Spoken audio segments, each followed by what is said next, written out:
BNP ২৭২টি আসনে প্রার্থী ঘোষণা করলেও জোটের শরিকদের দলের নেতারা এখনও জানেনই না তাদেরকে কতটি আসন দেয়া হতে পারে, আর এ নিয়ে তাদের মধ্যে দেখা দিয়েছে অসন্তোষ।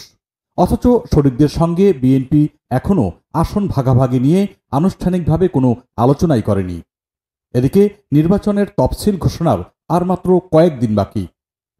দলীয় সূত্র বলছে, বাকি থাকা ২৮টি আসনের মধ্যে মাত্র ১৫টি আসন শরিকদের জন্য ছাড়তে পারে বিএনপি।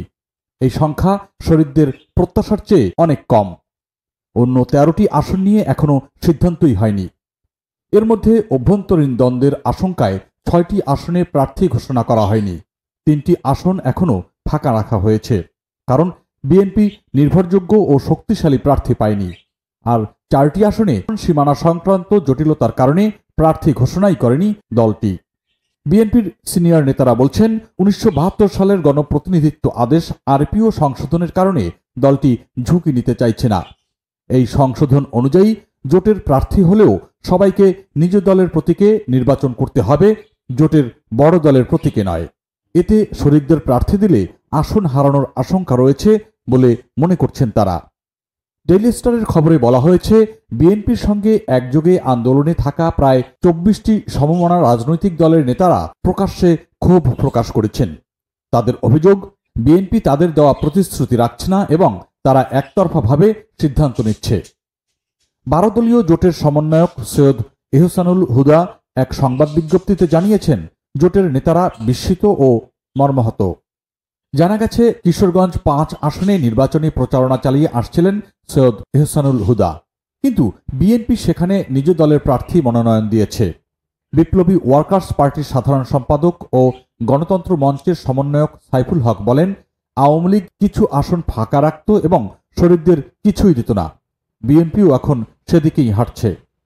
ঝালকাঠি ১ আসনে বিএনপি মনোনয়ন দিয়েছে রফিকুল ইসলাম জামালকে, অথচ সেখানে প্রচারণা চালাচ্ছিলেন বাংলাদেশ লেবার পার্টির চেয়ারম্যান মোস্তাফিজুর রহমান ইরান। এই ঘটনায় ক্ষুব্ধ হয়ে ইরান ঘোষণা দেন যে বিএনপির সঙ্গে আর সম্পর্ক রাখবে না লেবার পার্টি। জাতীয়তাবাদী সমমনা জোটের সমন্বয়ক ফারুজ্জামান ফরহাদ নড়াইল ২ আসনে প্রচার কাজ চালালেও বিএনপি সেখানে নিজ দলের প্রার্থী দিয়েছে। ২০১৮ সালের নির্বাচনে বিএনপির প্রতীকে প্রতিদ্বন্দ্বিতা করা ফারুজ্জামান ফরহাদ বলেছেন, বিএনপির চরিত্রই এমন, তারা বিপদে পড়লে সবার সহযোগিতা চায়, আর যখন মনে করে একাই ক্ষমতায় যেতে পারবে তখন শরিকদের ভুলে যায়। জানা গেছে, পিরোজপুর ১ আসনটি ১২ দলীয় জোটের জন্য রাখা হতে পারে। এই আসনে জাতীয় পার্টি কাজী জাফর গ্রুপের চেয়ারম্যান মোস্তফা জামাল হায়দার মনোনয়ন প্রত্যাশী। এর আগে গত ৩রা নভেম্বর বিএনপি ২৩৭টি আসনের একটি প্রাথমিক তালিকা প্রকাশ করে। পরের দিন মাদারীপুর ১ আসনের মনোনয়ন স্থগিত করা হয়। ৪ ডিসেম্বর আরও ৩৬টি আসনে প্রার্থী ঘোষণা করে বিএনপি। সব মিলিয়ে এখন পর্যন্ত এই দলটি ২৭২টি আসনের প্রার্থী ঘোষণা করেছে। বাকি ২৮টি আসনের ঘোষণা সময়সূচি অনুযায়ী পরে দেওয়া হবে বলে জানিয়েছিলেন দলটির মহাসচিব মির্জা ফখরুল ইসলাম আলমগীর। বিএনপি এখনও ২৮টি আসনে প্রার্থী চূড়ান্তই করেনি, তবে দলটির জ্যেষ্ঠ নেতারা বলছেন, এর মধ্যে অন্তত ১৫টি আসন জোটের শরিকদের জন্য রাখা হতে পারে।